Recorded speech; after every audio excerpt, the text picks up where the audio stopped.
Bien, merci beaucoup, fidèles internautes de notre chaîne Congo New York TV. Congo New York TV, c'est votre chaîne, Congo New York TV, chaîne Oyo Yamalonga, chaîne Oyo, et c'est ça qui pour apporter les bino, Makam Oyo, Yamotuya, Makam Oyo, ils ont touché dans le thème. En tout cas, et c'est mon mingi, il y a pour retrouver bino le sous dans mon colalelo, aux alliés dans les États-Unis d'Amérique, les pays des grands garçons, tout pays bino sont beauté, aux alliés dans Canada, aux alliés dans Brésil, aux alliés en France, aux alliés en Belgique, Londres, aux alliés en Afrique du Sud, aux alliés en Angola, aux alliés en République démocratique du Congo. Mat Mawete a Pesibino Mbote. Na Pesibino Mbote ming en tout cas, il pas biso bozwami. Kasi na tombe libino pe boyi malamu na kati espace oyo to dédié spécialement pour na ONG Daniel Lissalisi. ONG Daniel Lissalisi, les ONG Oyo, les alliés pour œuvrer dans la République démocratique du Congo pour les comptes sociaux, surtout sur les comptes sociaux. Et Nayango, ONG Daniel Lissalisi, a boti moi na moko à liboso, a pessier combo Odel. Odel signifie alors orphelinat Daniel Lissalisi. Pourquoi Tozui likanisi oyo ya ko créer orphelinat? Bible les akoloba na Jacques 1 verset 27. La religion pure et sans tache devant Dieu notre Père consiste à visiter les orphelins et les veuves dans leur affliction. Bien-aimé, bandeko balandi, ezali pambate soki kolo ye moko na likolo apesi biso Moutindo oyo alobi la religion pure okoyi kote okoyi kosala nyonso mais kasi soko tiaka lisu na ote pa ba orphelin soko ki baka ba veuve te ndeko keba, il y a un danger. Voilà pourquoi les présidents fondateurs Daniel Longombolo Souké yenda zali mozalisi ya yango na kati ya ONG oyo topi na kati ya orphelinat Daniel Lissalisi. C'est un jeune entrepreneur. Yo ozali na mboka ya mikili ya poto, yo ozali esika oyo oza ko gagner facilement moi mosolo muke, kasi soko oza ko banza na bandeko na oto tiki na kati ya République démocratique du Congo boba ko nyokwama ndeko sala keba. Daniel Longombolo Souké azui yango na motema pambate parce que ezali façon na ya bandaka la bota malolenge wana musala na ye motema monene kosunga de part et d'autre yango wana tozali seloko oyo elongo na ngai moko naza koloba Aduma Kese Mawete nazali coordonnateur général ya ONG Topé orphelinat Daniel Lissalisi ici en République démocratique du Congo. Bandeko oyo baza kosala na kati ya comité directeur ya orphelinat oyo topé ya ONG Daniel Lissalisi likoleleki bazalaki na moi bosangani moko moi réunion moko esalamaki awa na kati ya Kinshasa kasi tokolakisa bino ba image, mais avant tout tolingi d'abord tozonga moi muke sima to meka moi muke kosala bino rappel pour rappel au nez kokanga bino et si quand vous allez vous allez peut-être toucher na kati ya motema topé ça rapidement le point oyo tolobela ki makasi na kati ya réunion na, c'est d'abord les objectifs de l'orphelinat Daniel Lissalisi. En premier, on a dit l'orphelinat Daniel Lissalisi, ODEL en sigle, a pour objectif d'assurer et de développer des missions au service des enfants les plus défavorisés sans distinction quelconque, en les accueillant et en les prenant en charge dans la limite des capacités et des structures au niveau, premièrement, au niveau d'hébergement, deuxièmement, au niveau de la nourriture, troisièmement, au niveau de la santé et quatrièmement, au niveau de l'éducation. Surtout ça, ndeko, on peut partager la vie dans l'aïe, bandeko oyo bazali orphelin, bao bakufeli, baboti, bazali na kokoso mingi, ya koluka ya yambo esika ya kolala. ya koluka lolenge nini ya kozwa biloko kolia fournisseur na ye ya biloko kolia ye wana akufaki. Troisièmement, à cause de la santé, malamu ndenge nini. Comment est-ce que ceux qui m'ont touché par une maladie a coquille quand même causé traitement bien aimé. Bandeko Balandi, Congo New York TV, n'a dit que l'émission partout dans le monde entier. Si quand nous sommes congolais aux alliés, aux Akolanda, la voix des Marc Mawete. Comment est-ce que cet enfant peut être éduqué? Ce qui dit bandeko tondimi ko kamba ba orphelinate ana kati ya mokili oyo to assurer yango ezali pasi mingi. En deuxième lieu, on dit l'objectif est également après qu'ils aient pu retrouver, qu'ils aient les enfants là, après qu'ils aient pu retrouver un équilibre physique et moral, de leur délivrer une formation professionnelle. Pourquoi totie mokolo to makasi na kati ya formation professionnelle? Parce que l'enfant, dès qu'il sort de cet orphelinat, a coquille sur kokende ko kemandete, a coquille sur kokende ko senga sengate, kasi azala na moi autonomie moko ye moko, moi na wana ayeba ko créer et là comment quelqu'un pour survivre na ye, pour na ayeba ko gagner ne fils que 100 francs et 200 francs et permettre ye azala nabo moi. Et en troisième lieu, on dit ces actions seront mises en œuvre selon les principes et valeurs chrétiens, en veillant à ce que les enfants vivent dans la dignité, retrouvent la confiance en la vie et soient en mesure d'assurer leur développement personnel pour devenir autonomes et subvenir ensuite à leurs besoins. Vous voyez comment est-ce que Odel Azali a souci. En troisième lieu, le troisième objectif, on dit également défendre les droits des enfants conformément à la Convention des Nations Unies sur les droits de l'enfant. Bandeko point Oyo ezali très touchant. Alors que l'Odel fera de ces points son champ de bataille. Badroit nini Oyo esengeli biso bato mokilito respecté. Badroit ya banda, badroit monini tels que les droits civils, les droits économiques, les droits politiques, les droits sociaux, les droits culturels. Oui, puis, il y a charte, il y a Nations Unies sur les droits de l'enfant. Rapidement, les sous-sous. Que contient la Convention des droits de l'enfant?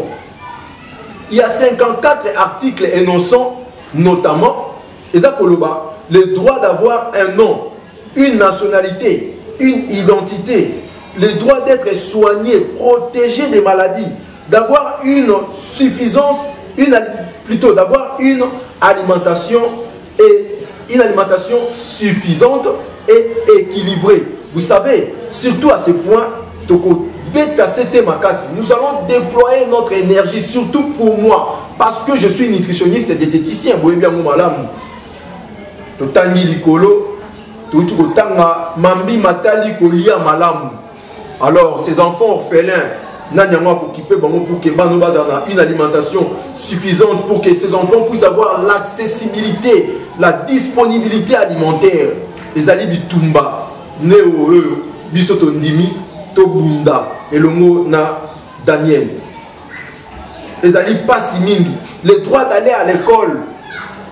Les enfants bisotozo na kati ya Daniel orphelinat Daniel isal ici. Banana faut balia malamu, il faut pas kende na kelasi. Les orphelinats te otozui, poto banda ko bokola ba rebelle, poto banda ko bokola ba voyou, ba kuluna. Non, nous voulons sortir des bons produits pour la nation congolaise. Le droit d'être protégé de la violence, de la maltraitance et de toute forme d'abus et d'exploitation. Le l'homme qui le commis pour exploiter bana. Mon qui le commis pour tinda bana na mabe parce que même que bana baza ignorant. Attention, toko tiali sunabiso makas na katia makambo pour que ces enfants puissent se retrouver dans cette société congolaise. Le droit d'être protégé contre toute forme de discrimination. Le droit de ne pas faire la guerre ni la subir. Bandeko zali pasi. Pendant que naza koloba, je crois que bandeko bazali kosa nanga ina régie. Balancer les binelo comme maintenant si ça dans nos articles le droit de ne pas faire la guerre ni de la subir, le droit d'avoir un refuge d'être secouru et d'avoir des conditions de vie décentes. Bandeko ezali pasi mingi. Ezali pasi mingi komona lelo na kati ya République démocratique du Congo bana ya mikende bakomi kokende koluka de quoi vivre, de quoi faire vivre leur famille. C'est touchant, n'est-ce pas? Nous avons des images auxquelles je vais balancer. Botala comment est-ce que bana mikie bazo kende koluka mbisi na kati ya mai. Bana mikie bazo kende koloba ngolo pour que atekango 1000 francs, atekango 2000 francs, asomba mo lipa, asomba mo mai ya lobo soki sukali amila. C'est très touchant. Mon frère, ma soeur congolais, de partout tu es, Marc Maweta Bengio, Yaka ko tia loboko na yo na kati ya makambo oyo. Dieu ne manquera pas à te bénir. Le droit de jouer et d'avoir des loisirs, le droit à la liberté d'information, d'expression et de participation, le droit d'avoir une famille, d'être entouré et aimé. Odel et Kolingaba na oyo et ko entouré bango. Soki moi naza kolia malamu te, surtout moi na ya mokie, ezali pas si mingi. Vous savez pourquoi? Parce que ici en République démocratique du Congo, je dois le dire parce que j'ai ces droits, je suis la bouche autorisée. Les enfants souffrent de la malnutrition sévère. Vous avez besoin de soutenir.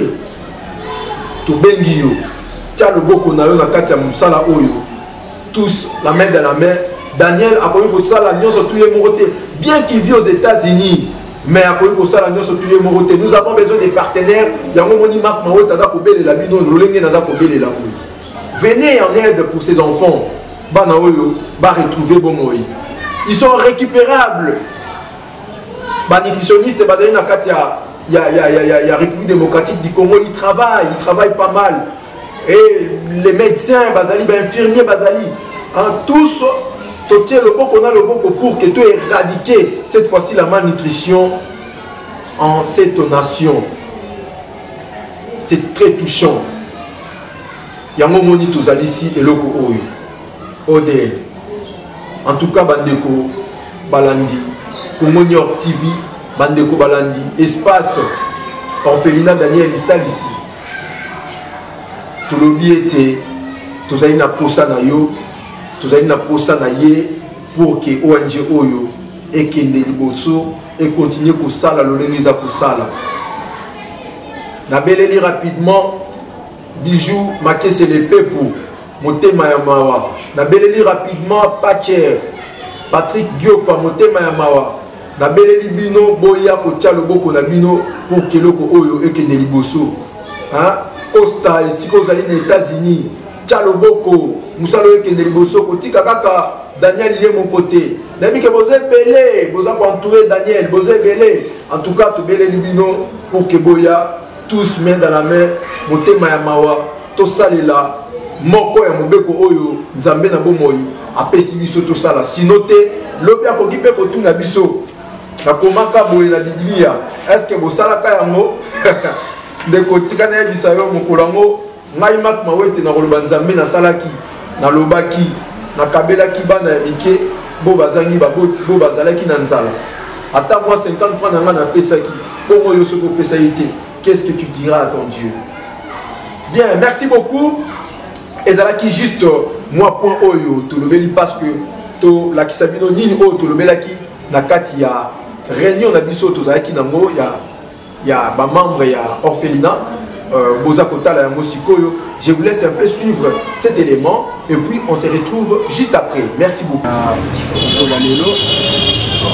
En fait, to bénéficie bino la participation pour le plan matin.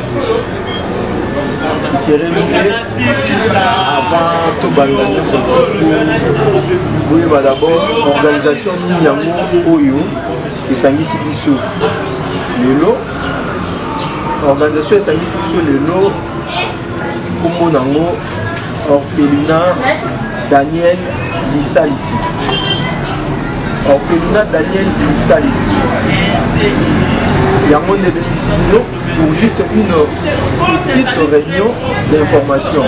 Les Batalopoto Balobara. Donc quand on parle d'une réunion d'information, certainement nous avons un message qui a repris ça la Bible. Un message auquel Tokoro Kabola, dans les jours à venir, on fait là Daniel Issal ici, et ça là, nous avons raison Oyo, vous allez dire à l'élo. Mais avant de quitter rapidement dans la région de Nabiso, dans le point essentiel de la réunion, il serait mieux de Bappé que les alliés n'a parti mon corps. Un verset à Bible, ils ont englobé dans mon poussé, ma caméra biso, de Kosala, à tout le biso de Lokana Kosala. Et dans Jacques, livre à Jacques, verset, chapitre 1, verset 27e. Bible Zonoba, la religion pure et sans tache devant Dieu. Notre Père consiste à assister les orphelins et les veuves. Est-ce que tu as bateau, tu as si tu as bateau, tu as fait la zéla, na biso ezali eloko oyo ya monene oyo nzambe azozela que biso bayuma tosala yango. Alors rapidement à l'ordre du jour, nous en avons moi juste quelques points au balayer rapidement. Le premier point est la présentation du fondateur de l'orphelinat. Deuxième point, la présentation des membres du bureau. Et troisième point, mot de circonstance qui contiendra les définitions du concept, les objectifs de l'orphelinat, la philosophie de l'orphelinat. Là, si Dieu nous aide prochainement, mais du moins, nous allons essayer à faire de notre mieux pour partager les tout à l'ensemble.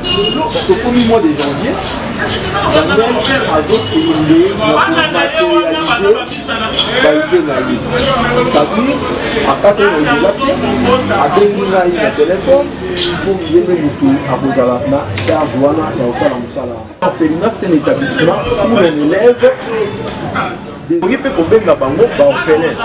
que maman Marie a fait ça plus un petit témoignage expérience il y a KO dans le levé. Alors on a réussi on a marqué article on a 560 000 enfants au bazar orphelins sociaux simplement bipési dans l'alcoolisme bazo kokaté kozwa en charge bana oyo bango bakoti. Alors gouvernement tellement organisé babotoli bango bana batie bana na kati ya orphelinat et puis bana bazo bénéficier na droit na bango tout étant droit de l'enfant. Nous allons partager ça ici. Donc vous voyez un peu circonstance nous souhaitons ça la moine to benga orphelin. Ce n'est pas seulement de la réalité qui va boti baza envie mais to bengi moine na orphelin. Pourquoi? Parce que les parents bazali incapables, bazali une incapacité yako beaucoup la bana. Tous on a bino na Kinshasa, on ne cesse pas de voir dans Molière télévision babwa ki moana babwa ki moana. Alors banani ne ba yaka kozwa bana wana. Mingi za la ta ba orphelinat oyo eza pour s'occuper na batawa na ba oyo ezali en activité à Kinshasa. Vous voyez un peu. Et peut-être après la baka mususu. La Russie, toujours en Russie, article moko, les parents sont aussi portés comme moi on a botami handicapé. Moi on a botami na malformation, moi boitali on a copie on a monoté. Puis l'abandon dès qu'à côté de maternité wana a sali semblant comme si à Zosa Akimi a tiki moi en hôpital. Et puis le gouvernement hollandais a été pour la ligne non, le gouvernement ça comprend le système d'un banque. Mais à comment l'article donc il prend carrément ces enfants-là en charge. Et puis à bandi que Tchabana n'a pas droit à bango et c'est né. Donc voilà un peu en un mot. Moussala Oyo, Isopé Daniel, orphelinat Daniel Issal ici, au limite au quota na Kosala. Les alliés Moussala Moko en tout cas très difficile. Et là Moussala Moko auquel on ne peut pas s'en aller tout seul. Voilà pourquoi. Bien, merci. Nous sommes de retour dans notre plateau. En tout cas, Nabandi, Botukolanda, Nabon poussé Nino et Zalaki, Réunion Oyo, Odel et Salaki, Namikolo et Utikoleka par rapport à Yakozalissa, Orpheline Nabiso. Encore, je voudrais encore pour la Sabino, n'est-ce pas? Moi, élément Oyo, tout autant un droit ici que les enfants ont droit à un travail décent. Alors, Ndekonangai, pour tout la Sabino qui est tout à fait ça, la Moussala, il n'y a pas si. Tala les sous-éléments Oyo, il y a Bana Oyo, bazo ça le travail de santé parce que bazana nzala, bazana posa koluka de quoi manger, bana mike, bakei na potopoto, bakangi ngolo, pour na koteka yango et puis bazwa eloko kolia. Ezala ki pasi mingi pour komona bana mike na kati ya musala Oyo. Kasi tukutana kina bango na nzela, to pesa ki bango ya muke o bazala ki koluka pour que ba continuer au kende kotambola te. Merci beaucoup, je vous laisse maman.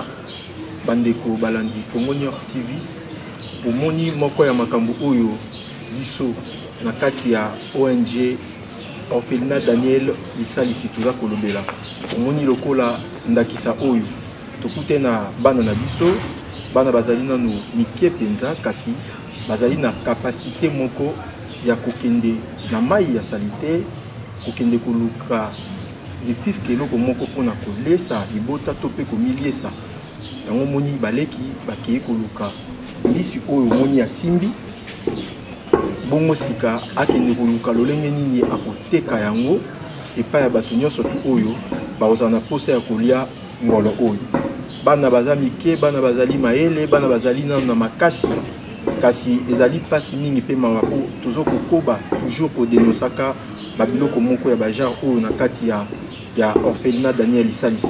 Nous avons les soucis et les besoins de soutenir ces enfants, de les aider, surtout banaba qui est dans la classe ou les qui mwana à côté na mai moko pe à sanité et peut-être et quoi apporter les infections et puis bamisala msusuzali dignité pour que les enfants puissent le faire, surtout que ils ont travail moko de santé, vous voyez, ils ont travail moko oyo et qui peut-être lobby copé ça peut mwana moi maladie moko quelconque kasi tozali ko encourager na bande connaissance bazali na posa ko sunga bana oyo bazali na posa ko tia maboko pour que bana ba kola malamu pe bazala na kimia katoko tuna ta mwana moko ya peke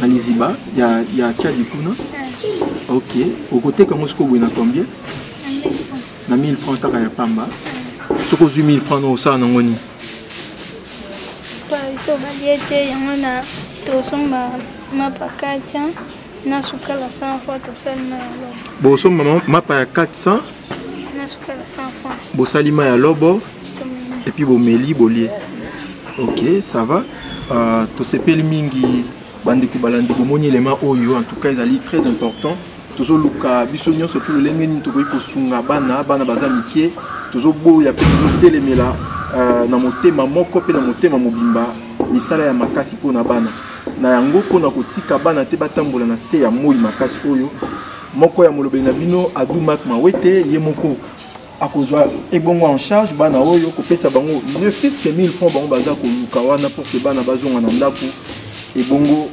bazala na la droit na bango lolengo esengeli.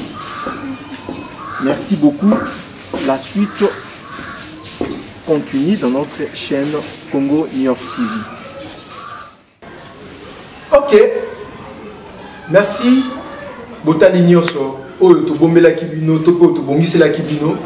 En tout cas, to komi na suka ya émission na biso mokola lelo.